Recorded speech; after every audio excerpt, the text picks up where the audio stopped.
Ladies and gentlemen, welcome back to the Bread of Horizons podcast. That's a note to both you and me because I have been away for 5 weeks now, which has been it's been interesting to say the least. A lot has happened. You guys know if you watched the last episode, we went to Japan, and I guess I'll do a quick rundown of my Japan trip because I'll Yeah, be you quick. never I'll really be got I'll be super quick with it. Okay, So- wait, hold up. Before we What? get into it, what episode are we on? You didn't even say that. Oh my God! Welcome to episode 31. Yes. That's crazy. Hey, that's officially, technically, a month's worth of content. See, Beautiful. you gotta appreciate the little milestones in Well, life. actually, that's officially a month's worth of episodes if you counted an episode a day. Yeah, that's. I think that they got what I meant. You never know, But man. in You any never point, in any case, you guys gotta celebrate the little things in life. You know, even if it's a stupid made up goal that nobody really cares about, like 1 month's worth of episodes, you still celebrate it because it makes you feel happy, and happiness is very important. Now, moving on, Japan trip. I'd say I had a great time. Hopefully, I would have had a great time. 2 weeks in a foreign country. You guys have gotten all the breakdowns of all the big stuff, so I'm just gonna quickly go over my experience. For my experience, personally, I'm not a big sightseer. I'm not a guy that likes to go to a lot of other countries and look at things. I like to do things. I like to go to places and do the things that people do in those countries. That's why I love, the shopping in Japan is electric. The street life in Japan, electric. The street food, the food in general, absolutely amazing. I know you guys talked about it on the episode. I watched most of it. It was it's a completely different world. Getting to experience a different culture and a different atmosphere makes me realize that the world isn't such a small place. And it's not so simple. The complexities of the earth is very, I guess, complex. I don't really know another way to put it. The world's a very vast and expansive place. So when you're going around all these places, it made me really think, at least, that I'm like, I wish we had these things here. But it helps me appreciate the things that we do have and the things that we don't. You see the pros and the cons of the world, and it gives you a lot of insight into the gratitude you should have for your own life. So Japan highlights, I bought a watch, actually. I'm not going to show you guys, it's too much work. But it's a Seiko Presage style 60s GMT. For those of you that know anything about watches, it's very like, low-key, simple watch, but it's, Japanese made, so It's obviously, a leather strap. You could probably just take it off. And You know what? We'll work on it as I speak. But I also had some amazing Wagyu while I was there. Absolutely life-changing. I'm a big steak guy. But here's the watch for you guys. Careful of the glare, because it didn't really work for mine. Does it work for yours? It's kind of like focusing. It's a little bit far. There we go. I don't like the strap on it, so I'm going to change it. But aside from that, I'm very happy with this watch. I think it was a Damn, great he got purchase. lucky. When I tried to do, show mine based on the light angles, it was, super flashy. Yeah, that's why last my week. camera's better. Oh, welcome back, Mike. It's nice to see you again as well. Yeah. I'm not like schizophrenic or anything. Don't worry, guys. But in any case, I really love Japan. I really love the culture there. I loved buying a watch. I love the food. I love my homies. It was an amazing time with all of them there. Round One is the greatest place to ever exist. And I'm sure you guys have heard a lot about Japan, and I think you're tired of it. So it's time to move to a bit of a new place. And that place is called, New York. yeah, precisely. We went to New York as well. Yeah, I know, it's crazy. We can't stay at home for more than a day. But man, New York was a interesting experience, to say the least. I'm gonna let you talk about it for now because I've said a lot so far. So how did you was find New York? crazy. Okay, first and foremost, last episode I opened by saying we've been gone for 4 weeks. And the reason why we were gone for 4 weeks is we went to Japan for 2, came back, prepped our stuff, and then left for New York. So we were, out of country pretty much the whole time. We were just traveling for the past month. And although it pulled me away from the things I love here, such as this podcast, I was very happy that I got to be able to travel, because the more you travel, the more you realize how vast the world is. And when I got to New York, I realized the culture shock. You want to fix this little thing? Oh, yeah, you're right. There we go. Continue. Yeah, so when I got to New York, I realized the culture shock and the difference between Canada and the States. Because even just in North America, you see how different things are. First of all, shocking fact about New York, it's warm. Like, really warm in the air. The humidity was kind of shocking. Yeah, that's to me. actually true. Yeah. Especially Definitely. for a place in North America. We're used to being here in the north, where things are slightly more Again, dry. we're on the coast, so like it's hard for us to. Actually, wait, no, it should be the other way around. No. Yeah, that's what I was thinking because you have the ocean breeze right next to us. And actually, for places past British Columbia, it's more dry, and that's why you have the prairies and dry land Yeah, because of the Rocky Mountains. They block a lot of the ocean like breeze that goes that way. So that's why it's actually drier inland. But oddly enough, New York is very, very warm. I think it's because it's on the East Coast. I guess, but It's, like, it all was the way over it's there. surprising. Like I didn't like when we landed, I was like, "Where? This is New York. This doesn't seem like this is what it would be like." I don't know. It was hot. It was really hot and super humid. But yeah, And it was that part was a bit shocking. So the weather was the first start. And other than that, I mean, the landscape is also very different. Every place you go to has such different architecture, people, culture. Like for example, when I look at New York City, it is so compact. There's so many buildings everywhere. Here we're much more spaced out. Unless you go to like downtown Vancouver, obviously there's a lot of high-rise buildings. But even then, I don't think it compares. Nowhere like, near. It is the concrete jungle where dreams are made of. that's like you know what? That's crazy because I was gonna bring that point up later. But Alicia Keys describing New York City as the concrete jungle is probably the most perfect sentence known to man. Like I'm as I'm not one who's big for sightseeing, it was like my worst nightmare. But because we spent a lot of time looking at the buildings and architecture, which is it's cool. Like it's very cool to look at for the first time. You know, seeing the Empire State Building, Statue of Liberty, all that stuff. It's cool. Again, I'm not a fan. I'm not trying to be the Debbie Downer here. He but is being a Debbie It's Downer. just the reality of my interests. But it's very interesting to see. I think the density of the city is just crazy. Like especially, and I think people have talked about it a lot. It's the traffic. New York traffic is the craziest thing ever. Yeah, and if you want to talk about things that are different between Canada and New York, my God, the driving. Yeah. Yeah, okay, imagine if all of you who can drive, just sit with me and think about this for a second. You know when you're driving, you have impulse thoughts like, oh my God, what if I just cut around this guy, cut this guy off, like went all over the place and sped like there were no limits. Now imagine you took your intrusive thoughts and every time you had one in New York, you just drove like it.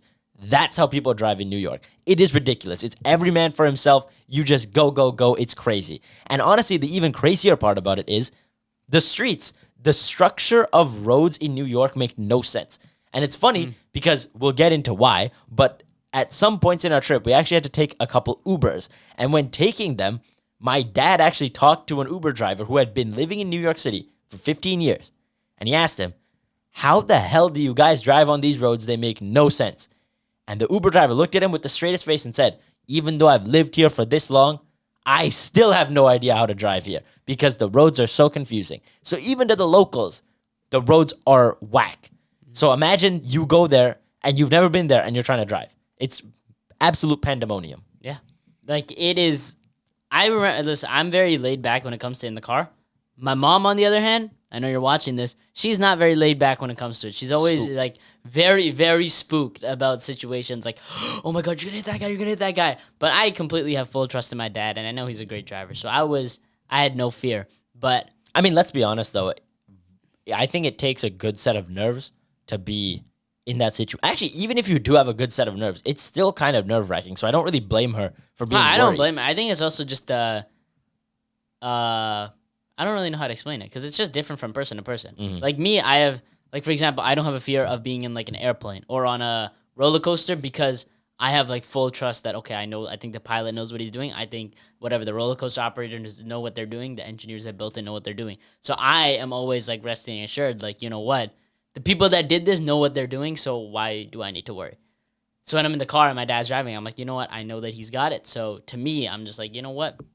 No point in me worrying because it doesn't really help the situation. But in any case, even me not being very, nerve-wracked or anything, thinking about it, just realizing how crazy it is there. Like, you'll be driving in a straight line, you'll have a green light, and there'll be 5 pedestrians crossing this way. Some jaywalking right behind you, some dude running red lights. Like, running red lights is crazy over there. Like, it was everybody was running red People lights. treat red lights as if they're optional. Yeah, it's like a stop sign over there. Except you don't. No, even No, stop it's not signs. even. It's just an open intersection at that point. Like, it's just if nobody's there, you might as well just go.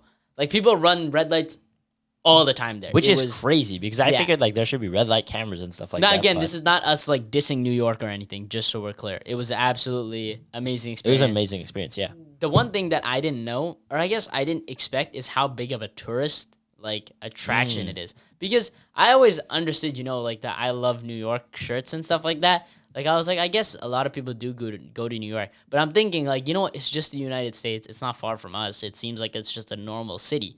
So to me, it's not like when you think about traveling and tourism, you think about like Asia or Europe. Usually, those are like the main things, or even like South America, right? Like those are the kinds of things that you think of.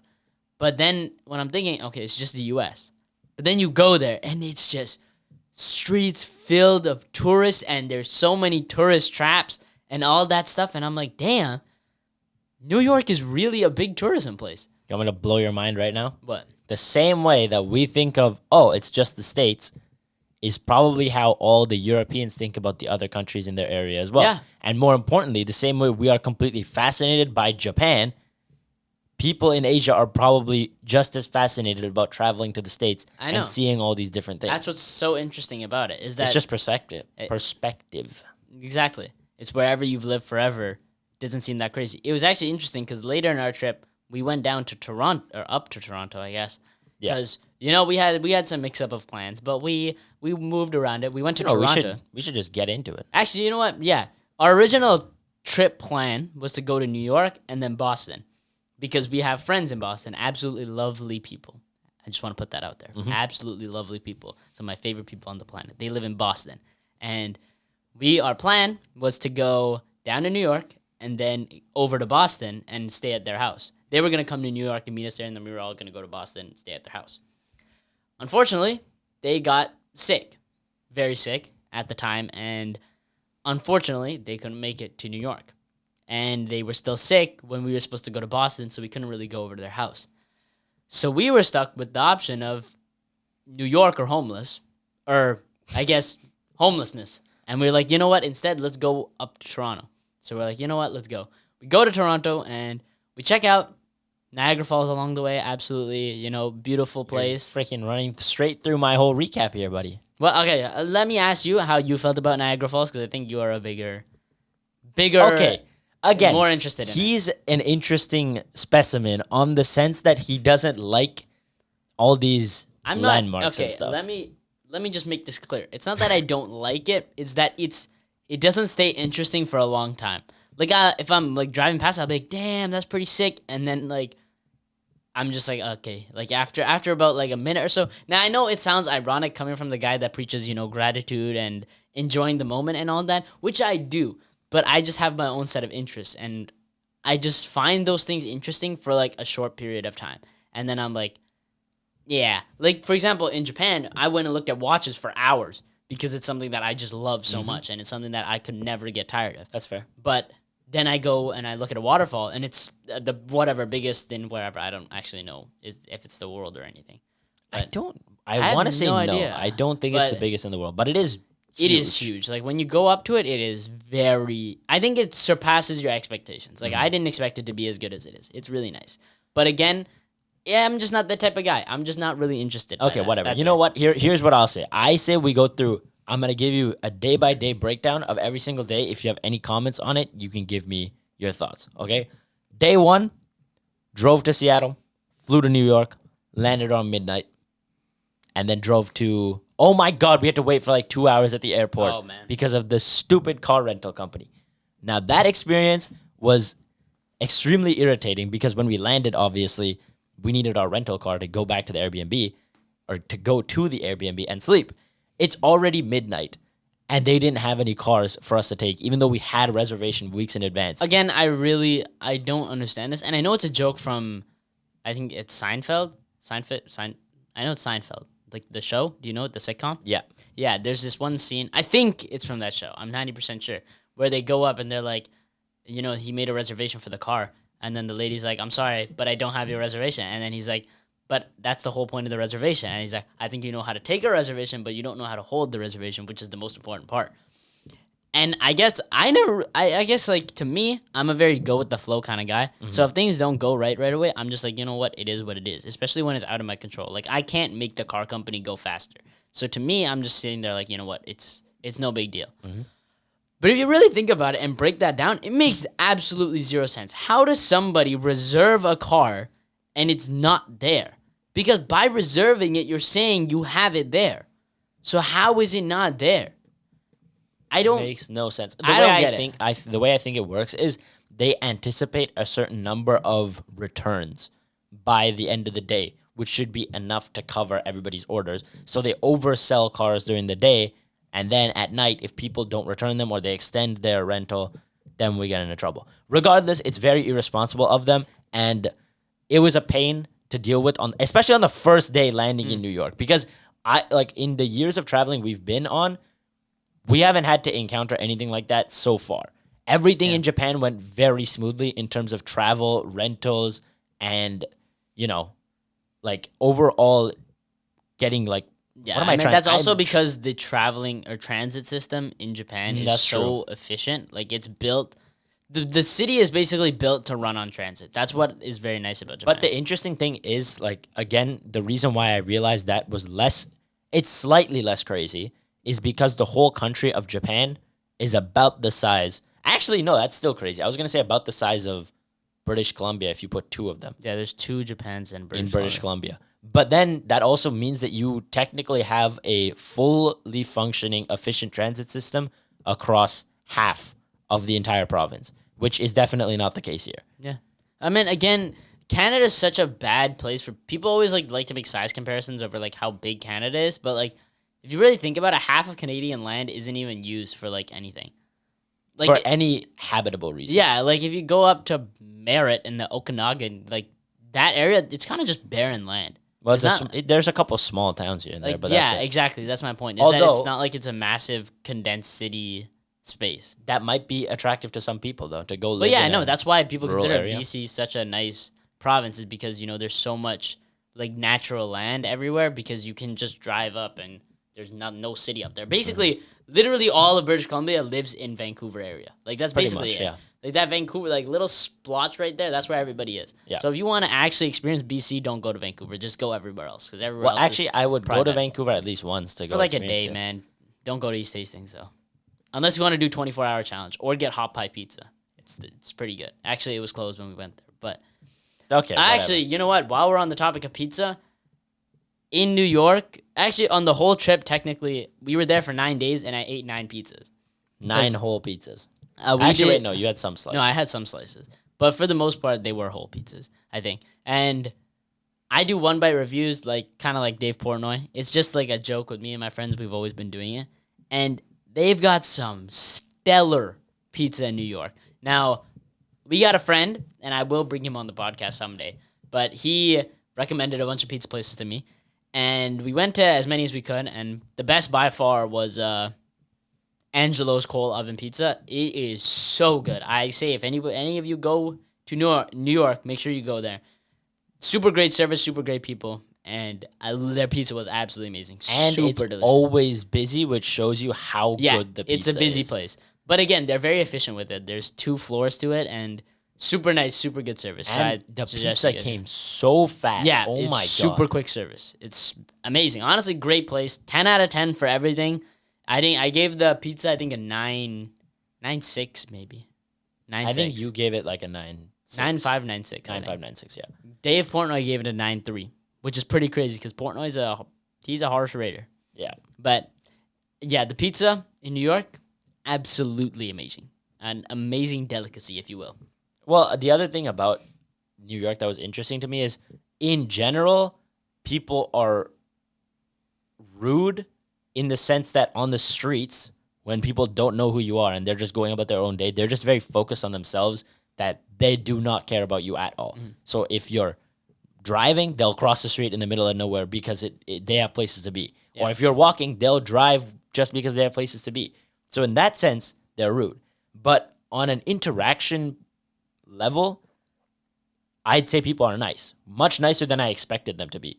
Obviously, it's service, yes. But even in attractions and when we were waiting in lines, talking to random people, everybody was really nice there. So the fact that the States gets a bad rap saying that everybody is rude in the States, I think it's wrong. And to be honest, I had that preconceived notion as well, especially since we were born in Canada, where, the whole stereotype is that we're too nice.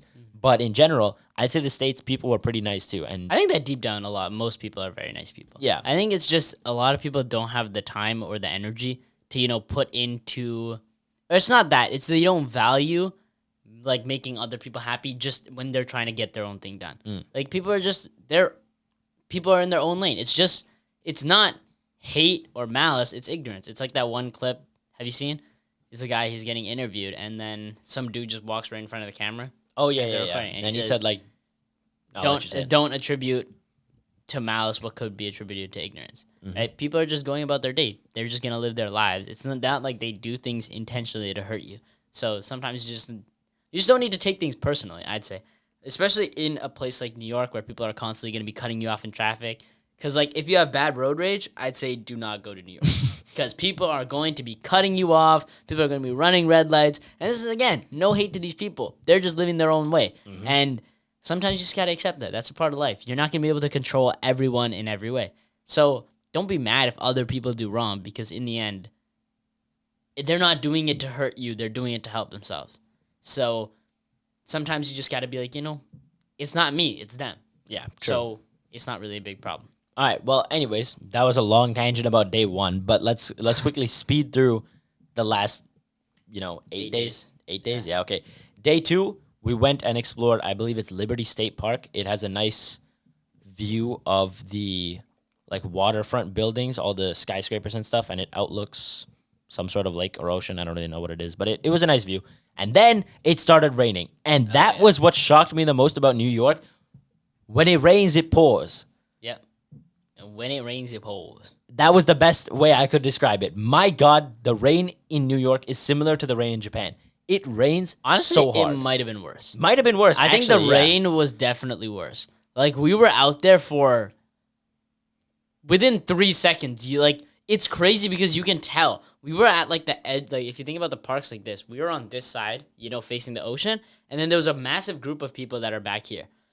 And as we were standing out there, we started to hear the people over here screaming. And at first, I was just like, "What are these people? They're probably just doing their own thing." And then slowly, I look up, and then I just hear the rain just coming down, and then I'm like, "Oh no, we're cooked!" And then it just starts pouring. Like, I'm talking this rain is like bullets. Yeah, it's not typically you'll have if normal raindrops are about this big, raindrops in New York are this big. Yeah, you feel them hitting your skin. Yeah. And you will get drenched instantly. It's crazy. And it just comes out of nowhere. It's 1 second it's sunny and just done. Ridiculous. And you just get soaked. It was actually wild. That was another shock about New York is how hard it rains. It was just absurd. I couldn't even explain it to you. So yeah, day 2 was pretty much just went to a park, crazy rain, had a giant pizza. That was the first pizza of the trip right there. Which pizza was it? I forgot what the place said. It was the one with the giant dish. And we got half Oh, margarita, yeah, half that pepperoni. was, I'll think about it. Keep continuing. Okay, anyways, that was day 2.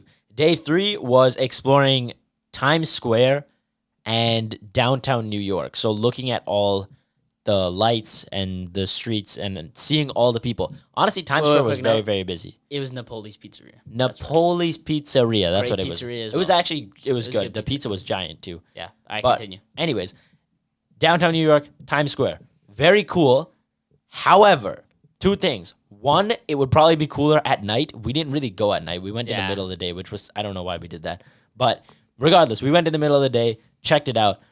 It is much more underwhelming once you have been to Tokyo. The only reason I say that is because the streets of Tokyo are pretty much street after street of Times Square.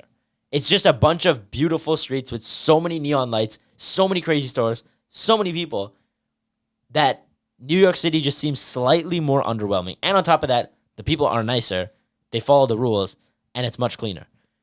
That being said, no shade to New York because we don't have a Times Square here in Vancouver, so I can't really complain. At the end of the day, still Times Square, still pretty cool. Yeah. A lot of different vibes going on there, and overall, it was a good experience.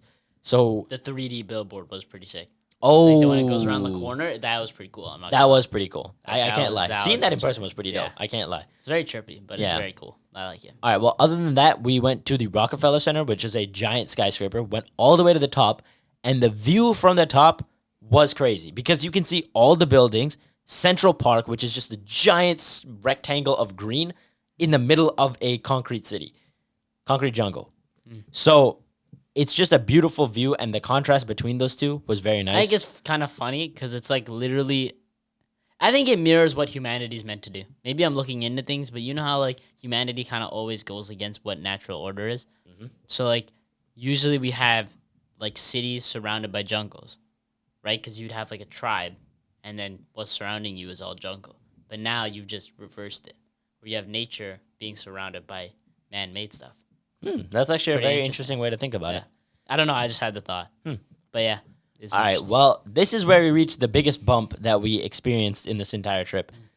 And a good lesson from this is that if something can go wrong, it will indeed go wrong. So as we're leaving the Rockefeller Center, it starts pouring rain. So we duck into a Dollarama. Is it a Dollarama? It's not really a No, Dollarama. it's like some random. It's like a tourist mini store. It was a souvenir tourist shop, store. yeah. Souvenir shop. So we duck into the souvenir shop, and then we're sitting there just trying to chill and wait for the rain to die down. But we realize we're going to miss our timing for the Empire State Building.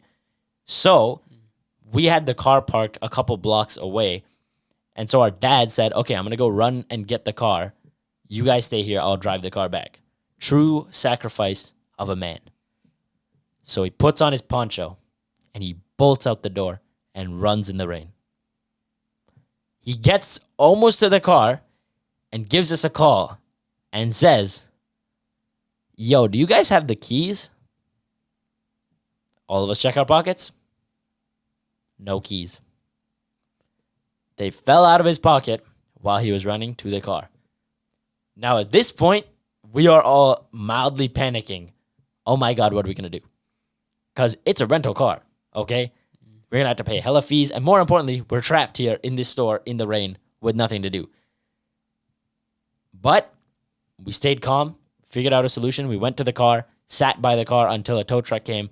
The first guy didn't even really help us. Well, it's not really his. It is his fault Actually, because yeah, we that said made no sense. we told them we don't have the key. So how am I supposed to put the car in neutral if I don't have the key? Yeah, because his tow truck was like the one where it jacks up the front and they just roll the back by putting the car in neutral. But we told them we don't have the key, so it kind of didn't make any sense. So that part was a bit ridiculous. But again, throughout this whole experience, actually, I'll just get to the lesson after that. So this guy comes here after we waited for an hour and then leaves. They send a second tow truck guy. He finally has the ability to tow the whole car. But we had to go through this long process of trying to open the trunk because these new cars have so many security features that you can't open the trunk with a manual lever anymore to prevent theft Well, you or can, something. but it's like super, super hidden. It's like a tiny button in the back seat. It makes no sense. It was really confusing. But regardless, we almost weren't able to get our passports out of the trunk of the car before they towed it. So that was another big issue there. But luckily, the tow truck guy really helped us out. And the second tow truck guy helped us out, opened up the trunk. We got our passports. They towed the car, whatever. In this whole experience, one thing I learned was you need to stay calm and just look for what you can do. Because if we sat there freaking out, oh my God, we're completely screwed. The car is, going to be stuck here forever. What are we going to do? We wouldn't have gotten out of that situation as fine as we did. And not to mention, I think that the person who took it the best was obviously our dad because he was very calm in the face of the whole experience because he's sitting there saying, okay, everybody else is going to freak out. It's my job to stay very on track. I think that's literally the whole point of stoicism. Mm-hmm. And I mean, yeah, it's just staying relaxed in these bad situations. And it's actually, I've been watching this video on philosophy because I've become pretty interested in it. And one of the quotes that the guy said, he said, picture the worst outcome and be content knowing it could happen. And at first I was like, that seems really stupid. Like, you're thinking about the worst possible thing that could happen. How could you possibly smile through that? It doesn't really make sense. But then it makes you realize that you should really be happy about what you have. Because things could just go so much worse. And understanding that is kind of the basis of stoicism, is that there's no need to really react to bad situations because the reality is bad situations will happen and there's nothing you can do about it. So in that situation, had we sat there and just kept beating ourselves up about the fact that we don't have a car, we don't have a car, oh, we're screwed, we're screwed, we're screwed. So just been like, you know what? Event has happened. Let's figure out how to fix it. It's that simple. I think that logic and reasoning is the easiest way to get through life. It's a very simple way to get through, especially with problems, is that if you really think about it, everything can be solved simply. It's just we choose to make them extremely complicated. Well, regardless, it was quite a difficult experience to go through. However, at the end of the day, we learned a lot from it, and more importantly, we were okay in the end. So even when you go through really bad things, it's important to remember that you will be fine in the end. And I think it's funny because at that point in time, that was a terrible thing. But I think now I look back and I was like, it made the trip kind of interesting, right? We have something to talk about right here, and it made us talk about it. There's something interesting that happened. Yeah, and what's a trip without a good surprise twist every once in a while? Right? So it brought some drama for sure. But anyways, that was only day 3. Oh my God, we really got to pick up the pace here. Okay, day 4, cruise around New York City. Saw the Statue of Liberty, hella cool buildings. Saw the Brooklyn and Manhattan Bridge.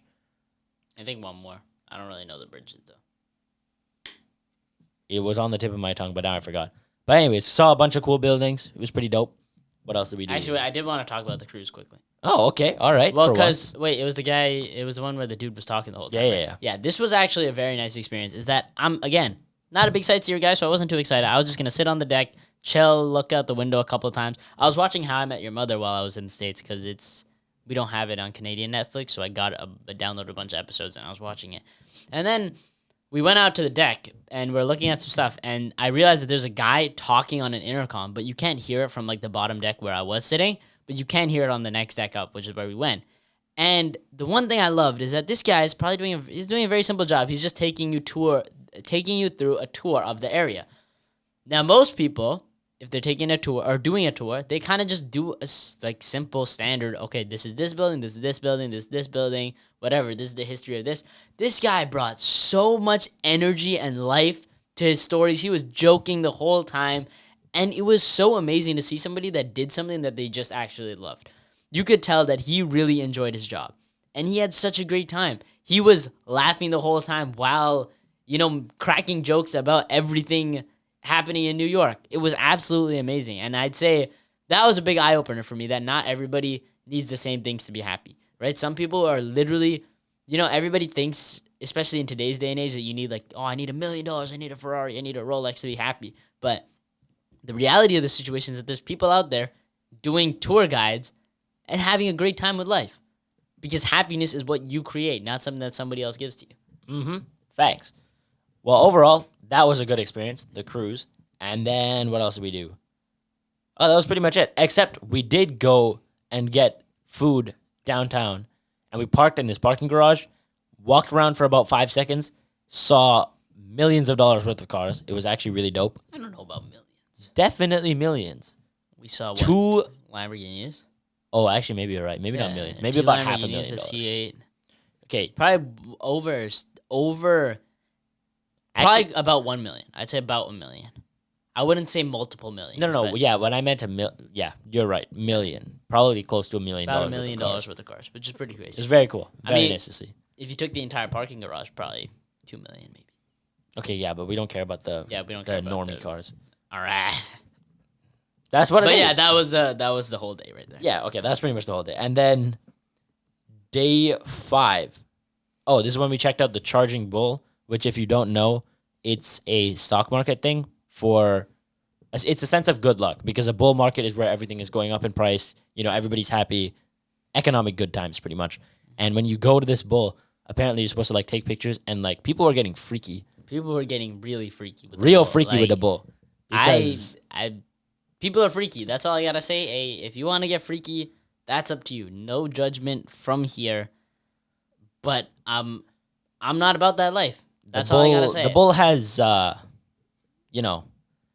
thingies, and so it's apparently a thing where you take a picture next to them. I didn't know that was a thing, but we saw things.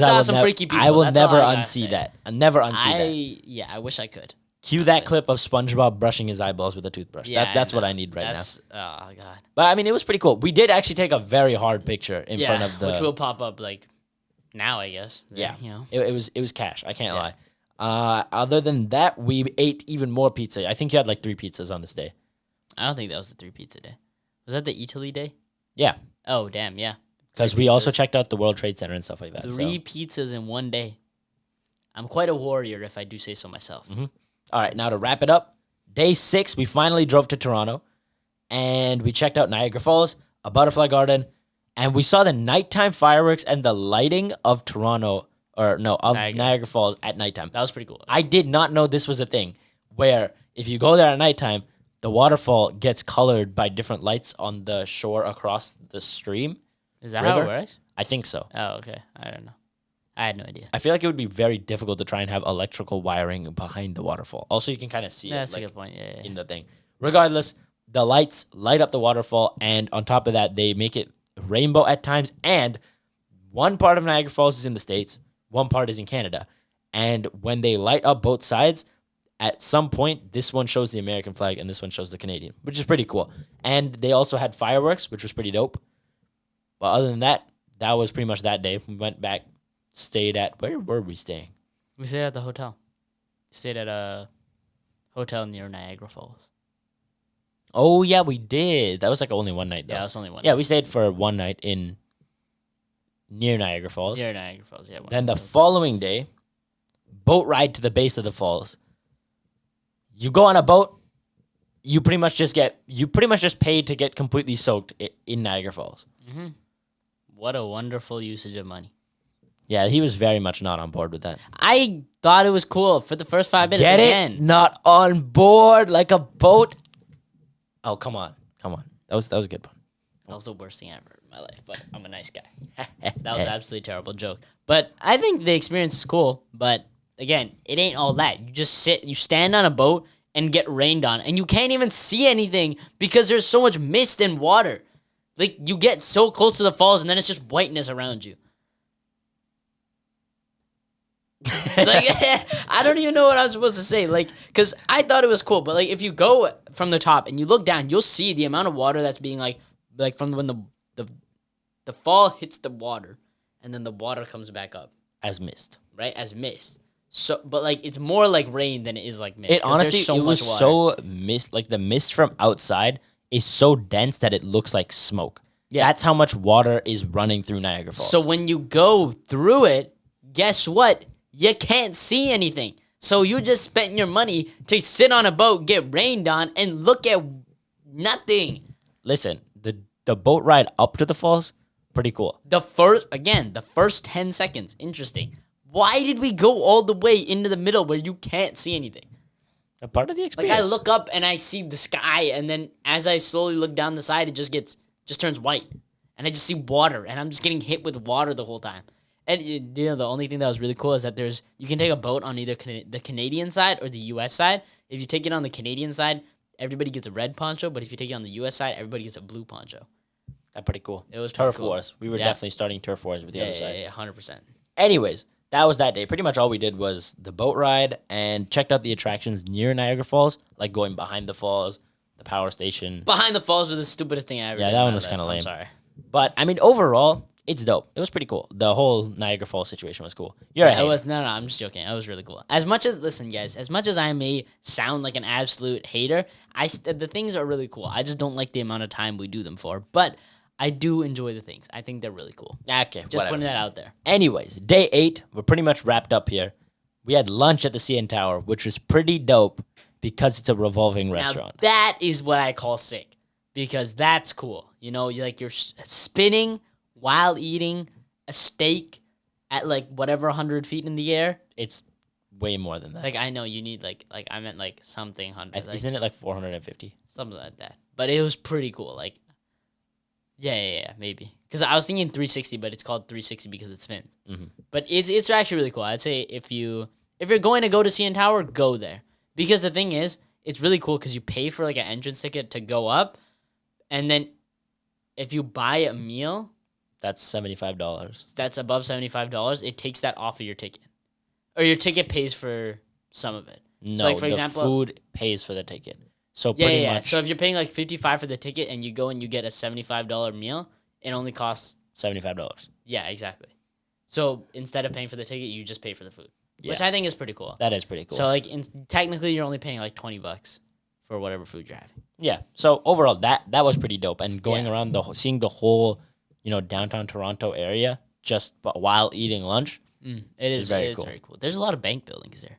True. There's a lot surprising of banks, amount of a lot bank of banks, buildings. Yeah. But other than eating, we also just walked around, explored downtown Toronto, which was pretty interesting.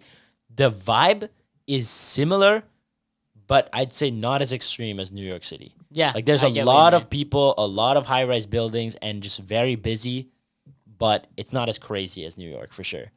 So that was day 8 pretty much. Day 9, we just drove back to New York City from Toronto. That was like an 8.5 hour drive. 8.5 hours. And then we flew back from New York to Seattle. So there you go. Recap of the trip. If you are planning on going to any of those places, take notes because the things we did, I'd say, are kind of must hits, like things you will check off your bucket list. Yeah. Also, do your own research and be careful with things because things are going to go wrong for sure. But as long as you stay calm in the face of adversity, you'll be fine. Yeah. Now, the lesson in today's video that we want to talk about is how big the world really is and why you shouldn't really care too much about what other people think.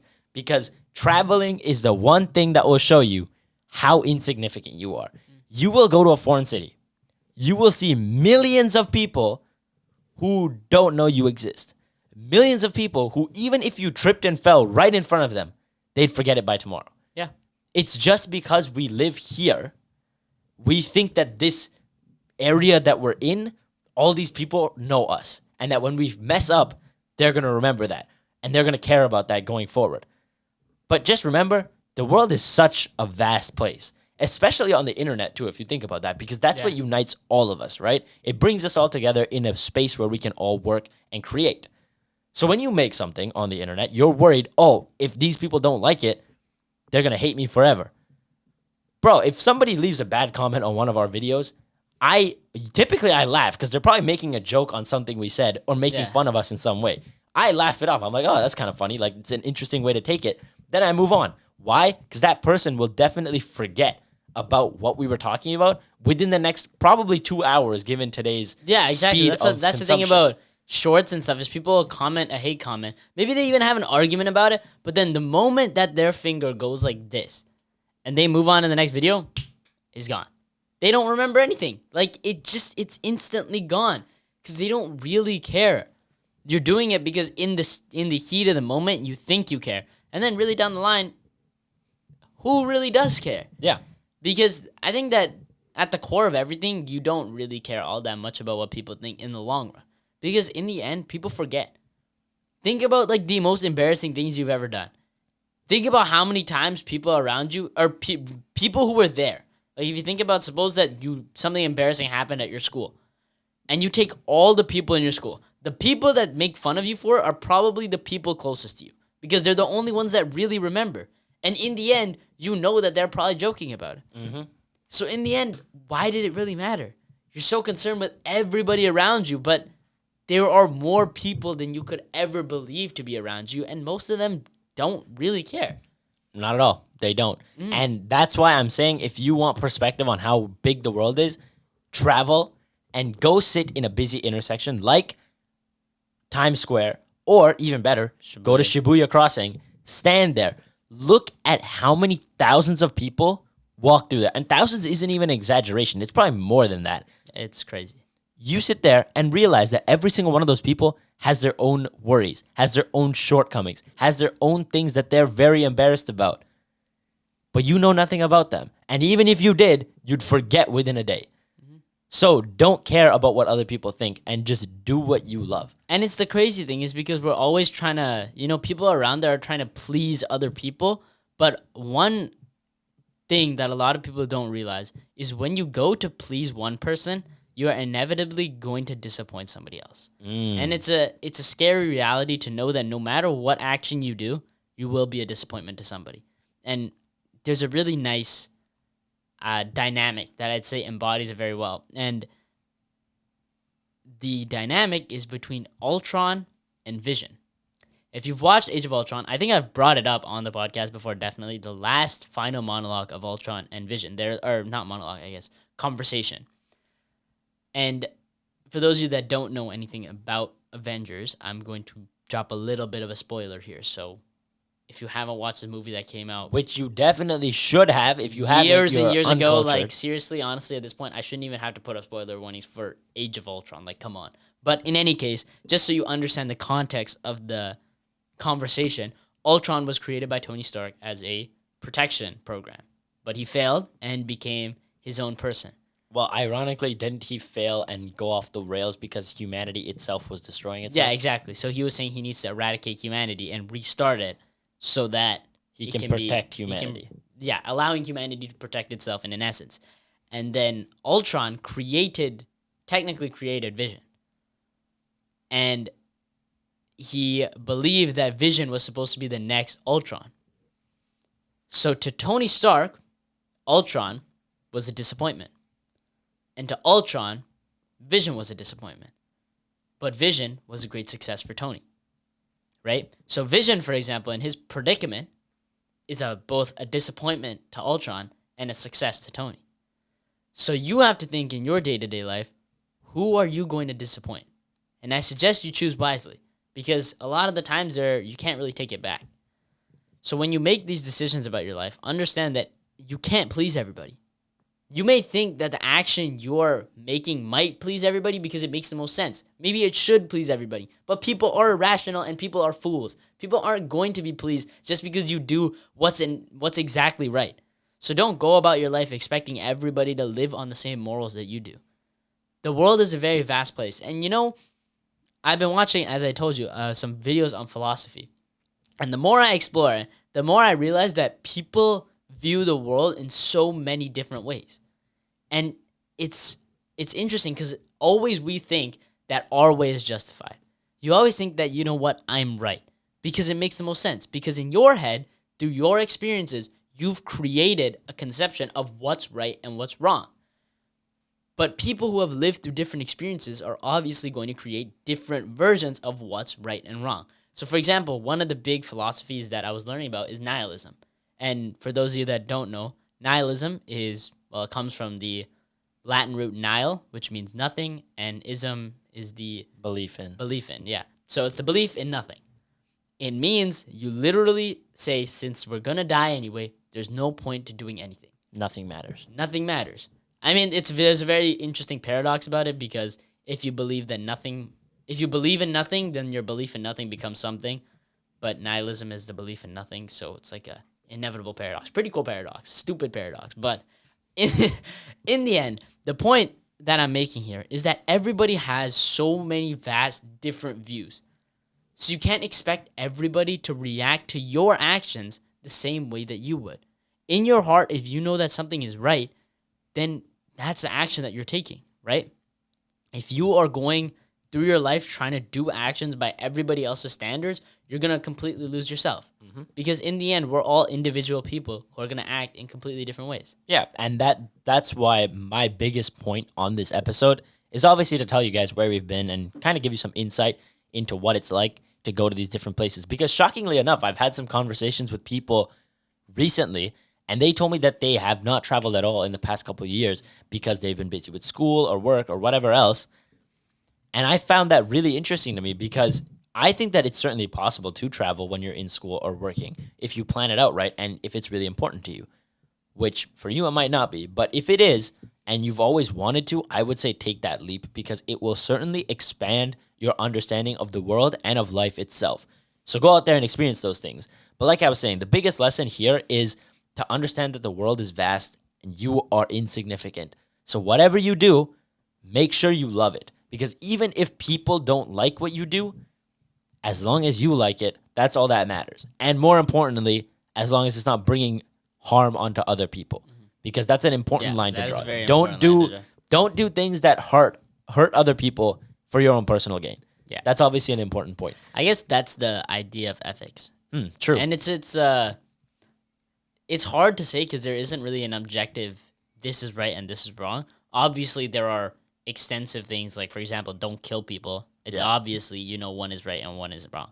But I think the minor things in life, it's hard to say what is right and what is wrong. But the idea is don't be so self-centered in the way that you don't believe that, or that you believe that everything everybody's the same as you. We're all individual people, right? So we're all going to see things in a different way. So you can't go about life assuming that everybody's going to act the exact same way as you would in every single situation. True. So the lesson is, if you want to build that business, do it. If you want to start posting videos online of your workouts or of your baking or of your daily routine, whatever it is, do it. If you want to go get a job that some people disapprove of, do it. As long as you don't hurt other people and you benefit yourself, go out there and do it. And that's why we do this podcast, because like we've always told you guys, we've been having conversations that could have been podcast episodes just in the car randomly. So those conversations inspired us and said, hey, you know what? What if I did share my perspective with the world? What if I can make a positive impact on other people? So ask yourself, what are you holding back on? And another thing I thought about, I just voice cracked so hard. Yeah, Disgusting. That's tough. I'm 21 and I'm voice cracking still. It is what it is, man. God spited me right there. Yeah. All right, anyways, as I was saying, one of the biggest things I thought I realized when it came to content creation is there is no such thing as redundant content. You might think this specific space is very saturated, like podcasts, for example. There's so many podcasts out there, but there's also so much stuff out there to talk about. There's so many people out there to talk to. So if you think that just because a lot of people do it, you shouldn't, that idea in and of itself is wrong. A great example of this is the Olympics. The Olympics have been happening for the longest time. Everybody knows what the Olympics are. And yet still, as new people are born, grow to the age where they understand things and try to learn about new things, you come into play and you start explaining things that have been around for a long time. I even saw a video where somebody had to explain the tradition of biting the gold medal. Some people don't know that. But since the Olympics came around this year, all of a sudden there's a lot of videos discussing it, even though there's so much material out there already. Yeah. Imagine if those people thought, somebody's definitely explained why Olympians bite the gold medal. And then they didn't post that video. That video went viral. But that's what's funny, especially in today's day and age, is if you want to find something out, like, for example, actually, I probably shouldn't. Let's say taking the, biting the gold, for example, right? Or like the Noah Lyles controversy, right? Mm-hmm. If you go on TikTok or Instagram or YouTube even, and you search up Noah Lyles controversy, you will find hundreds, if not thousands, maybe tens, 20,000s of videos that people have posted about the topic. Mm-hmm. Why? Somebody's already posted it, so why should I post it? It's because you might have a unique take on something. In the end, it's not about the people that don't find your video, it's about the people that do, right? Who cares if nobody sees your video but one person? That's the point with us, is that we don't need to be Mr. Beast level numbers. Or actually, you know what? Yeah. Mr. Beast level we don't numbers, need to get that many views or that many subscribers or make that kind of money, because to us, as long as we're helping people, that's what matters. Obviously, we want to maximize our reach, but I just want to help people. That's the whole reason that we do this. So we could have been like, you know what, we're never going to reach Mr. Beast, so might as well just give up right now. But is that any way to go about living your life? Depending your goals upon other people? There's actually another quote that I got from a video. Let me quickly find it just before we end things off. Actually, I do have a few more things to talk about once good. you're done. But it was about perspective, and in the video he said, with the right perspective, your goal is never diminished, just postponed. And it was actually, I'll tell a quick story that he told in the video, and I'll see if I can find the link to this video, and I'll put it in the description, because I really did like this video. Or so far, I really like this video. I haven't even finished the video, and I'm already talking so much about it. But he talks about, suppose there's an employee, and he's, been doing really good, and he puts in a request for a raise. And he, fills it out. He's like, this is all the stuff that I've done, blah, blah, blah. Gives it to the boss. He doesn't get to talk to the boss that day or see the boss. But all he knows is the next day, the boss said no to the raise. So there's two ways that this person could go about their life. They could either think, well, I'm never going to get the raise. It's over, right? I didn't get it this time because it's my fault. But the question they should be asking is it really my fault? Because if they put in every hour that they could have at the office, then does it really matter that they didn't get the raise? Because the reality of the situation is there are a million other factors that could have led to the fact that they didn't get the raise. For example, there could have been a better contender out there. There could be not enough money in the budget. The boss could have had a bad day, right? There's too many outcomes for you to sit here and say that it's my fault that things didn't work out, or that I should give up because things didn't work out. The idea is that the goal isn't over just because you didn't hit on the first try. Take archery, for example. It's not like they only give you one shot. They give you multiple shots because it takes multiple shots to get it right. That's the reality of the situation. I'd say if you go and ask any business owner, 99% of them are going to say that their first however many business ideas didn't pan out well. Because that's the reality of the situation, is that you don't get it right on the first try. And that's okay. You're not going to hit the jackpot on the first try. This is making me sound like I'm talking about gambling. But just so we're clear, I do not condone gambling at all. Just putting that out there. The point is that your goals shouldn't be diminished because you're not there yet. Or because somebody else beat you there. You're on your own path. Live your own life and be yourself. Facts. And now the last few things I will wrap up this episode with is obviously we just told you why it's so important to not focus so much on what other people think. But now my question is obviously, how do you actually take actionable steps to prevent that? My number one piece of advice for stopping your brain from thinking about what other people think is filling your life with so much stuff that you enjoy that you don't have time to sit here and think about what everybody else is thinking. Do you think that Elon Musk is not busy enough to be thinking about what other people think? Do you think Jeff Bezos has time to think about what other people think? No, they're too busy running Tesla or running Facebook. Wait, no, Amazon. What am I saying? Running Amazon. They have so much on their plate and they love doing it. That's another important thing. Make sure you enjoy what you do. Don't drown yourself with work that you hate. Find something that you love and pursue it. Fill your life with experiences that you love, and you certainly will not have the time to think about other people. Because I'll tell you, on days where I'm busy making videos, editing, running around doing other things, I'm not thinking about if my last short was well received or if our last episode was well received. I'm thinking, how can I make next week's episode better? And I'm thinking, do I still enjoy this? Of course I do. So I'm going to keep doing it until I'm the best at it. And also, that's the other thing. As you live, you get better at things. So you might not be great now, but down the line, you're going to be way better. In fact, the day before yesterday, we watched our unreleased episode. The first 5 minutes, that's all we could get through because of how agonizing it was. It was terrible. Okay? Audio quality, terrible. Camera angles, terrible. Lighting, terrible. Now, it's not that it's perfect now, but it sure as hell is a lot better than it would have been then. The walls were literally yellow. Yeah. It was a disaster. Don't leak too much. Oh, true. You're right. Somewhere down the line, at some point in time, we will hopefully maybe consider releasing that video because of how atrocious it is. But you know what? It might be a good testament to saying how far we've come. And more importantly, so that everybody else out there knows it's possible for you, because you might look terrible now on whatever you're doing, but down the line, you'll get better. Exactly. It's the same thing. Even with our first 3 episodes, I'd say. Like, episode 4 is where we really caught traction and got in our groove. Yeah. Because we didn't have it. Like, if you go to episode 1 and you rewatch it, I don't think it was... We didn't do an intro. We had no structure. We just kind of started a conversation and said, hit record. Yeah. We literally did the thing of, yo, bro, let's start a podcast. And we just decided to go with it. And it's funny because on the first few things we posted online, people used to say, not everyone should have a podcast, or these guys just thought, yo, bro, let's make a podcast. Yeah. Everybody said that to us. And even then, it still didn't get me down because I just thought, you know what? This is what I love. And more importantly, I know that I'm destined to be great at it. So I'm going to keep working at it until I'm good. Yeah. Now, we're much better than we were 30 episodes ago. Yeah. And overall, I'd like to say we've impacted a lot of people. In fact, our channel on YouTube alone, do you know how many views across our shorts and YouTube videos we have? Like 89,000.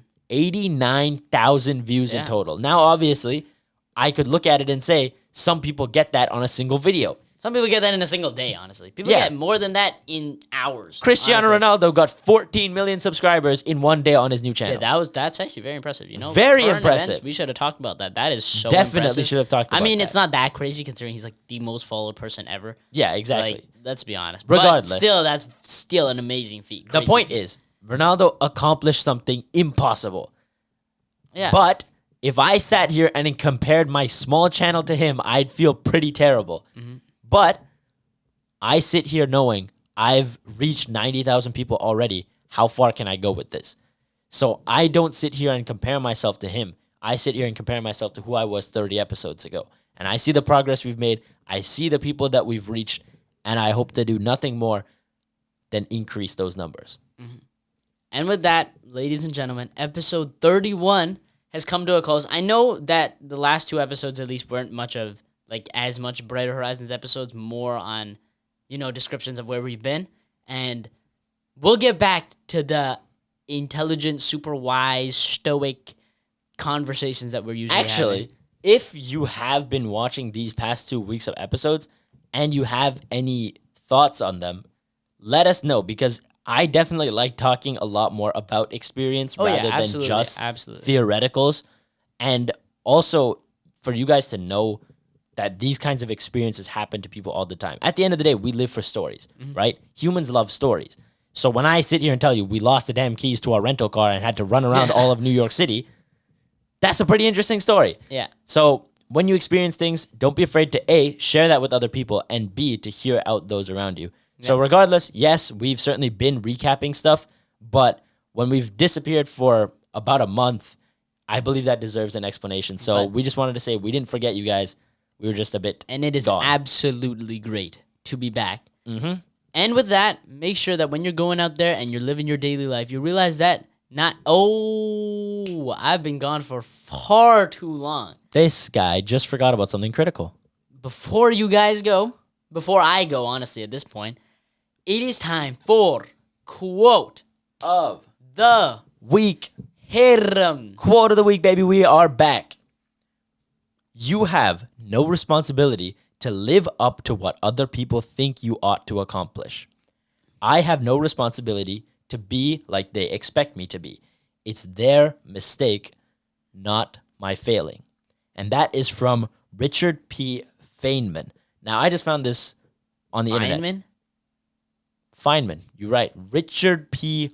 Feynman. The scientist? Yes, I believe so. This quote teaches you everything you need to know.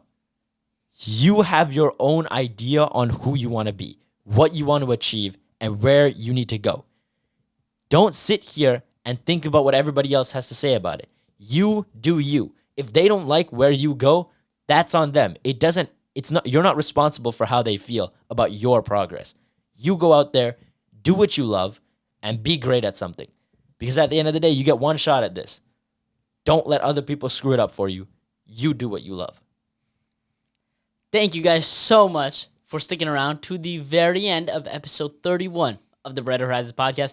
We will have some new content coming out for you guys, so stay tuned. A little bit of teaser stuff going down here. We got some announcements coming up in the upcoming weeks. Yeah, we got some exciting information for you guys now that we are finally back and we are ready to hop on this podcast train for real and take you guys along with us. And with that, make sure you go out there and live your life in a great way.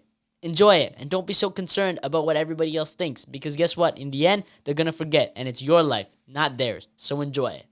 And with that, make sure you live a positive life, y'all. Peace out.